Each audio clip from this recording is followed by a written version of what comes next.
শিক্ষাবৃত্তি দিচ্ছে Dutch Bangla bank.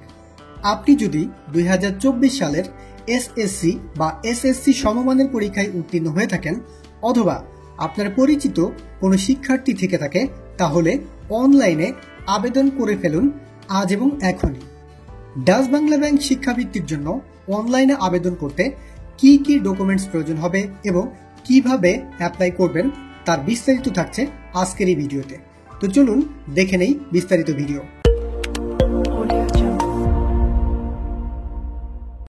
Dutch Bangla bank scholarship প্রোগ্রামে application করার জন্য আপনি চলে যাবেন যে কোনো একটা ব্রাউজারের সার্চ অপশনে আপনি টাইপ করবেন awp.dachbanglabank.com/dbBL স্কলারশিপ। ভিডিও ডেসক্রিপশনে লিঙ্ক দেওয়া থাকবে, আপনি জাস্ট লিঙ্কে ক্লিক করেই কিন্তু এই ওয়েবসাইটে চলে আসতে পারেন। তো চলুন এবার দেখে নেই বিস্তারিত। 2024 সালের এসএসসি অথবা এসএসসি সমমান পরীক্ষায় উত্তীর্ণ সকল ছাত্রছাত্রীদের অভিনন্দন। ডাচ বাংলা ব্যাংক তার শিক্ষাবৃত্তি কর্মসূচির আওতায় দেশের বিভিন্ন শিক্ষা প্রতিষ্ঠানে উচ্চ মাধ্যমিক, স্নাতক ও স্নাতকোত্তর পর্যায়ে অধ্যয়নরত মেধাবী ও আর্থিকভাবে অসচ্ছল ছাত্রছাত্রীদেরকে বৃত্তি প্রদান করে আসছে। এই ধারাবাহিকতায় 2024 সালের এসএসসি বা সমমান পরীক্ষায় উত্তীর্ণ মেধাবী শিক্ষার্থী শিক্ষাক্ষেত্রে আর্থিক সহায়তা প্রত্যাশী নিম্নবর্ণিত যোগ্যতা সম্পন্ন ছাত্রছাত্রীদের কাছ থেকে অনলাইনে বৃত্তির জন্য দরখাস্ত আবেদন করা হচ্ছে বা আহ্বান করা হচ্ছে। বৃত্তির জন্য আবেদনের যোগ্যতা, তো চলুন দেখে নিই কি কি যোগ্যতা লাগবে। শিক্ষা স্তর প্রথমে হচ্ছে এসএসসি বা আপনি যদি দাখিল বা সমমানের যে কোনো একটা পরীক্ষায় পাশ করে থাকেন, এখানে দিয়েছে যে ন্যূনতম জিপিএ চতুর্থ বিষয় ব্যতীত সকল গ্রুপের জন্য। সিটি কর্পোরেশনের এলাকায় অর্থাৎ যদি আপনি শহরে থাকেন তাহলে জিপিএ 5 পেতে হবে। জেলা শহর, আপনি জেলা উপজেলা এইসব যে স্কুলগুলো রয়েছে সেখান থেকে আপনি জিপিএ 5 পেলে এখানে অ্যাপ্লিকেশন করতে পারবেন। তাছাড়াও গ্রামীণ অনগ্রসর অঞ্চলের অন্তর্গত স্কুল শিক্ষা প্রতিষ্ঠান, অর্থাৎ আপনি যদি গ্রামে থেকে থাকেন তাহলে কিন্তু 4.83 জিপিএ 4.83 পেলেই কিন্তু আপনি এখানে অ্যাপ্লিকেশন করতে পারবেন। তো যাই হোক, বৃত্তির পরিমাণ ও সময়কাল আমরা এখন দেখে নিচ্ছি। শিক্ষার স্তর এসএসসি, সময়কাল হচ্ছে 2 বছর, অর্থাৎ এই উপবৃত্তিটা ডাচ বাংলা ব্যাংক আপনাকে টানা 2 বছর ধরে দিয়ে থাকবে। মাসিক বৃত্তির টাকা হচ্ছে 2500 টাকা করে, আর বার্ষিক অনুদান হচ্ছে গিয়া পাঠ্য উপক্রমের জন্য হচ্ছে 2500 টাকা করে, আর আপনার পোশাক পরিচ্ছদের জন্য 1000 টাকা করে বাড়তি উপবৃত্তি দিবে। তো বৃত্তির অন্যান্য নীতিমালার মধ্যে রয়েছে যেসব ছাত্রছাত্রী সরকারি বৃত্তি ব্যতীত অন্য কোনো উৎস থেকে বৃত্তি পাচ্ছেন, ডাচ বাংলা ব্যাংকের শিক্ষাবৃত্তির জন্য যোগ্য বলে বিবেচিত হবেন না। গ্রামীণ অনগ্রসর এলাকায় অবস্থিত শিক্ষা প্রতিষ্ঠান থেকে উত্তীর্ণ ছাত্রছাত্রীদের জন্য বৃত্তির শতকরা 90% নির্ধারিত থাকবে এবং মোট বৃত্তির শতকরা 50% ছাত্রীদের প্রদান করা হবে, অর্থাৎ 50% কিন্তু ছাত্রীদের জন্য কোটা রাখা হয়েছে এবং গ্রামীণ ছাত্রছাত্রীদের জন্য কিন্তু 90% রাখা হয়েছে। 2024 সালের এসএসসি সমমান পরীক্ষা উত্তীর্ণ আগ্রহী ও উপরোক্ত যোগ্যতা সম্পন্ন ছাত্রছাত্রীদেরকে অনলাইনে এই যে ওয়েবসাইট লিঙ্কটা রয়েছে সেই ওয়েবসাইট লিঙ্কে নিম্নোক্ত সংযুক্তি সহ আবেদনের জন্য অনুরোধ করা যাচ্ছে। দেখেন, আবেদন করার জন্য আপনার কি কি লাগবে। আবেদনকারীর পাসপোর্ট সাইজের রঙিন ছবির স্ক্যান কপি, আবেদনকারীর পিতা ও মাতার পাসপোর্ট সাইজের রঙিন ছবির স্ক্যান কপি, এসএসসি বা সমমান পরীক্ষায় নম্বরপত্র ও প্রশংসাপত্রের স্ক্যান কপি, অর্থাৎ এখানে কিন্তু আপনার সার্টিফিকেটের প্রয়োজন পড়ছে না, জাস্ট নম্বরপত্র এবং প্রশংসাপত্র স্ক্যান কপি দিলেই কিন্তু আপনি এখানে অ্যাপ্লাই করতে পারছেন। তো আবেদনকারীর জন্য গুরুত্বপূর্ণ কিছু তথ্য বা তারিখ। আবেদনের শুরু হচ্ছে গিয়ে 14 মে 2024 থেকে, আর আবেদনের শেষ তারিখ হচ্ছে 8 জুন 2024। ওয়েবসাইটের মাধ্যমে প্রাথমিকভাবে বাছাইকৃত শিক্ষার্থীদের তালিকা প্রকাশ 12 জুন 2024। প্রাথমিকভাবে বাছাইকৃত শিক্ষার্থীদেরকে ডাচ বাংলা ব্যাংকের উপরোক্ত ওয়েবসাইট থেকে প্রাইমারি সিলেকশন লেটার এবং প্রদত্ত নির্দেশিকার প্রিন্ট কপি সহ সকল কাগজপত্রের সততা যাচাইয়ের জন্য ডাচ বাংলা ব্যাংকের যে কোনো শাখা বা মোবাইল ব্যাংকিংয়ের যে শাখা রয়েছে সেই শাখা অফিসে উপস্থিত হওয়ার তারিখ হচ্ছে 13 জুন 2024 থেকে 9 জুলাই 2024 পর্যন্ত। চূড়ান্ত ফলাফল প্রকাশ করার যে ওয়েবসাইট, সেই ওয়েবসাইট অ্যাড্রেসটা এখানে দিয়ে দিয়েছে, সেই ওয়েবসাইট থেকে কিন্তু আপনি চূড়ান্ত ফলাফল পেতে পারেন। তো সরাসরি ডাকযোগ কুরিয়ার যুগে কোনো আবেদন গ্রহণ করা হবে না এবং এর জন্য কিন্তু আপনাকে কোনো অর্থ প্রদান করতে হবে না। এখানে কিন্তু অর্থ প্রদানের কোনো ওয়ে নেই বা কোনো প্রয়োজনীয়তা এখানে কিন্তু নেই। তো চলুন এবার দেখে নিই ডাচ বাংলা ব্যাংক স্কলারশিপ প্রোগ্রামে কিভাবে অ্যাপ্লিকেশন করতে হয়। অ্যাপ্লিকেশন করার জন্য আপনি চলে যাবেন এই লিঙ্কে, ভিডিওর ডেসক্রিপশনে লিঙ্ক দেওয়া থাকবে, আপনি জাস্ট লিঙ্কে ক্লিক করেই কিন্তু এই স্কলারশিপ অ্যাপ্লিকেশন ফর্মে চলে আসতে পারবেন। তো এখান থেকে আমরা দেখতে পাচ্ছি যে 1, 2, 3, 4, 5 আমাকে 5টি ধাপ অতিক্রম করে কিন্তু অ্যাপ্লিকেশনটা কমপ্লিট করতে হবে। তো প্রথমে দেখতে পাচ্ছি যে অ্যাপ্লিকেশন যে করবে অ্যাপ্লিক্যান্ট নেমটা আমি এখানে টাইপ করে দিচ্ছি। ওকে, দেন জেন্ডার, এখান থেকে জেন্ডার সিলেক্ট করবেন, মেল হলে মেল, ফিমেল হলে ফিমেল। আমি মেল দিয়ে দিলাম। ডেট অফ বার্থ দেওয়ার জন্য জাস্ট আপনি এখানে ক্লিক করবেন, ক্লিক করে কিন্তু এখান থেকে আপনি ডেট অফ বার্থটা সিলেক্ট করে দিতে পারেন। তো আমি ডেট অফ বার্থটা দিয়ে দিলাম, এখান থেকে জাস্ট ডেট অফ বার্থটা দিয়ে দিলাম। দেন এখানে একটা ভ্যালিড মোবাইল নাম্বার দিতে হবে, যেটা দিয়ে আপনার সাথে যোগাযোগ সম্পন্ন করবে, তেমন একটা ভ্যালিড নাম্বার এখানে আপনি টাইপ করে দিবেন। আমি একটি নাম্বার টাইপ করে দিচ্ছি। ওকে, দেন ফাদার্স নেম,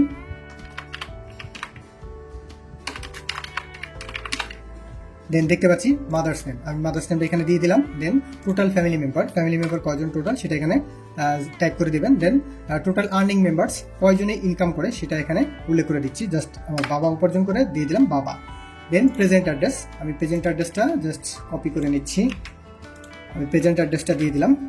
দেন পার্মানেন্ট অ্যাড্রেস, আমি পার্মানেন্ট অ্যাড্রেসটা সেম রাখলাম। যদি আপনার ডিফারেন্স হয়, অর্থাৎ আপনি প্রেজেন্ট এবং পার্মানেন্ট অ্যাড্রেস যদি আলাদা আলাদা হয়, তাহলে আপনি আলাদা আলাদা এখানে ট্যাপ করে দেবেন। তো দেখেন প্রথমে আমি দিয়ে দিচ্ছি ভিলেজ প্লাস পোস্ট, দেন আমি দিয়েছি ডিস্ট্রিক্ট, সাব ডিস্ট্রিক্ট বা পুলিশ স্টেশন, দেন আমি দিয়েছি ডিস্ট্রিক্ট। তো এইভাবে আপনি ট্যাপ করে দিতে পারেন। ওকে, দেন পার্মানেন্ট হোম ডিস্ট্রিক্ট, এখানে হোম ডিস্ট্রিক্ট সিলেক্ট করে দেবো। আমি এখানে ড্রপ ডাউনে যাবো, ড্রপ ডাউনে গিয়ে আমি এখান থেকে দিয়ে দিচ্ছি ফরিদপুর। দেন পার্মানেন্ট হোম উপজেলা এখান থেকে দিয়ে দিচ্ছি। উপজেলা আপনি যেই ডিস্ট্রিক্ট সিলেক্ট করবেন সেই ডিস্ট্রিক্টের যেই উপজেলা থাকবে সেই উপজেলা কিন্তু এখান থেকে শো করবে। দেন প্রেজেন্ট রেসিডেন্স টাইপ, নিজেদের বাড়ি না ভাড়া বাড়ি, আপনি কোন বাড়িতে থাকেন সেটা এখানে উল্লেখ করে দিবেন। তো আমি দিয়ে দিচ্ছি নিজের বাড়ি। দেন ইমেল অ্যাড্রেস, আপনি এখান থেকে একটা ইমেল অ্যাড্রেস দিয়ে দিবেন। আমি একটা ইমেল অ্যাড্রেস দিয়ে দিচ্ছি।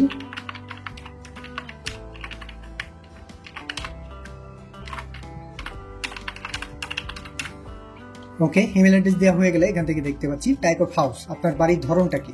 এখান থেকে ড্রপ ডাউনে ক্লিক করলাম, দালান ঘর, টিনের ঘরের চালের ঘর, টিনের চালের ঘর, কাঠ বাঁশের বেড়া, কাঁচা ঘর, কোনটা এখান থেকে আপনার সাথে যেটা ম্যাচ করে সেটা এখান থেকে আপনি সিলেক্ট করে দেবেন। আমি এখান থেকে দিয়ে দিচ্ছি এইটা। দেন এরপর দেখতে পাচ্ছি আমরা land area of on resident, কত শতাংশ জমির উপর আপনার বাড়িটা সেটা আপনি এখানে উল্লেখ করে দিতে পারেন। তো আমি এখানে দিয়ে দিচ্ছি 2.5%। ওকে, আর ইউ ফিজিক্যালি চ্যালেঞ্জড, অর্থাৎ আপনি কি শারীরিক প্রতিবন্ধী, এই টাইপের যদি হয় তাহলে এখানে ইয়েস দেবেন। আর যদি শারীরিক প্রতিবন্ধী না থাকেন তাহলে এখান থেকে নো দিবেন। নো দেওয়ার পর জাস্ট আমাদেরকে যা করতে হবে, এখান থেকে যে নেক্সট অপশনটা রয়েছে সেই নেক্সট অপশনে ক্লিক করতে হবে। আমি নেক্সট অপশনে ক্লিক করলাম। ক্লিক করার পর দেখতে পাচ্ছি এডুকেশন ইনফরমেশন, একাডেমিক লেভেল, এখান থেকে ড্রপ ডাউনে ক্লিক করলাম। দেখেন প্রথমে দেখতে পাচ্ছি এসএসসি, দাখিল, আদার, অর্থাৎ উন্মুক্ত থেকেও কিন্তু পাস করে অনেকে এখানে অ্যাপ্লিকেশন করতে পারে। তো আমি এখান থেকে জাস্ট এসএসসি আমি দিয়ে দিলাম। দেন পাসিং ইয়ার, আপনি কত সালে পাস করেছেন সেটা এখান থেকে উল্লেখ করে দিবেন। দেন রেজিস্ট্রেশন নাম্বার, গ্রুপ, এখান থেকে কোন গ্রুপ থেকে পাস করেছি সেটা এখানে সিলেক্ট করে দেবো। বোর্ড দিয়ে দিলাম Dhaka. Roll number and registration number, এই দুটা কিন্তু আপনাকে অবশ্যই দিতে হবে। তো আমি একটা রোল নাম্বার এবং রেজিস্ট্রেশন নাম্বার দিয়ে দিচ্ছি। দেন পাসিং ইনস্টিটিউট, কোন প্রতিষ্ঠান থেকে পাস করেছেন সেটা এখানে আপনি টাইপ করে দিতে হবে, আপনি যে স্কুল থেকে পাস করেছেন। আমি দিয়ে দিলাম। ওকে, আমি পাসিং ইনস্টিটিউটটা এখানে দিয়ে দিলাম। তারপর লোকেশন অফ পাসিং ইনস্টিটিউট, এটা কোথায়, সিটি কর্পোরেশন, ডিস্ট্রিক্ট, জেলা শহর না জেলা শহরের বাইরে, অবশ্যই জেলা শহরের বাইরে যেহেতু, তাই আমি জেলা শহরের বাইরে দিয়ে দিলাম। তারপর হচ্ছে আউট অফ 4 সাবজেক্টের বাদে কত পয়েন্ট আপনি পেয়েছেন সেটা এখানে উল্লেখ করে দিবেন। আমি 5 দিয়ে দিলাম। সিজিপিএ উইথ 4 সাবজেক্ট সহ কত সেটা এখানে উল্লেখ করে দেবেন। আমি 5 দিয়ে দিলাম। আর হচ্ছে কি 4 সাবজেক্ট বাদে আমি এখানে উল্লেখ করে দিচ্ছি 4.94। ওকে, দেন কি বলছে, প্রেজেন্ট প্লেস অফ স্টাডি, এখানে এখন আপনি কোথায় ভর্তি আছেন, অর্থাৎ ইন্টারমিডিয়েট আপনি কোথায় ভর্তি হয়েছেন সেটা এখানে উল্লেখ করে দিতে পারেন। তো আমি দিয়ে দিচ্ছি।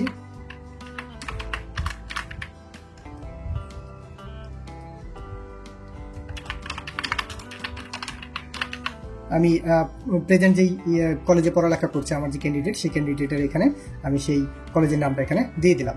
দিয়ে দেওয়ার পর আমি জাস্ট করবো এখান থেকে নেক্সট যে অপশনটা রয়েছে সেই অপশনে ক্লিক করবো। দেন ফাদার্স ইনফরমেশন, এখন বাবার ইনফরমেশন দিতে হবে। ফাদার্স স্ট্যাটাস, বাবা কি করে সেটা এখান থেকে সিলেক্ট করে দিচ্ছি। জীবিত, মৃত না আলাদা। বাবা জীবিত হলে জীবিত দিবেন, আর যদি মৃত হয় তাহলে এখান থেকে মৃত সিলেক্ট করে দেবেন। দেন ফাদার্স প্রেজেন্ট প্রিভিয়াস প্রফেশন, অর্থাৎ তার পেশা কি সেটা এখান থেকে দিয়ে দেবেন। যদি কৃষি হয় কৃষি, ব্যবসা, শ্রমজীবী, শ্রম নির্ভর, চাকুরি, প্রবাসী, আমি এখান থেকে দিয়ে দিচ্ছি সার্ভিস। তো পঞ্চম ধাপে বা শেষ ধাপে আমাদেরকে যা করতে হবে, ফটো আপলোড করতে হবে।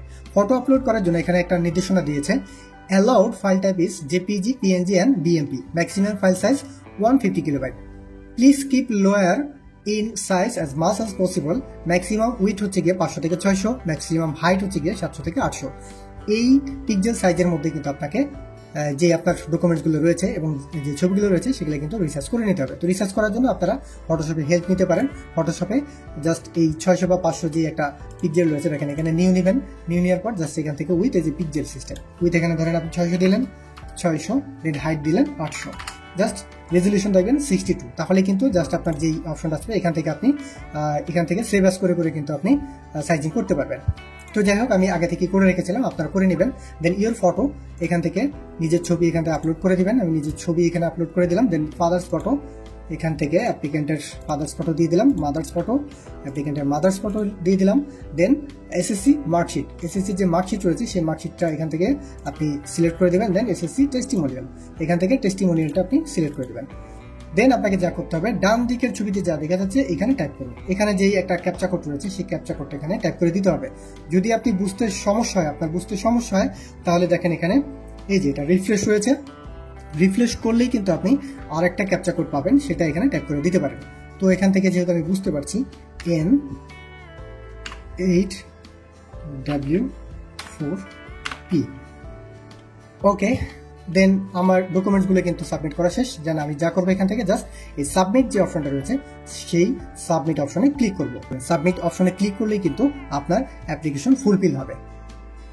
তো ভিউয়ার্স, এই ছিল আজকের ভিডিওর বিষয়বস্তু। আমি আশা করি আপনারা বুঝতে পেরেছেন ডাচ বাংলা ব্যাংক স্কলারশিপ প্রোগ্রামে কিভাবে ফাইনালি নির্মূলভাবে অ্যাপ্লাই করতে হয়, সেই অ্যাপ্লাইয়ের বিষয়বস্তু আপনাদের সাথে শেয়ার করলাম।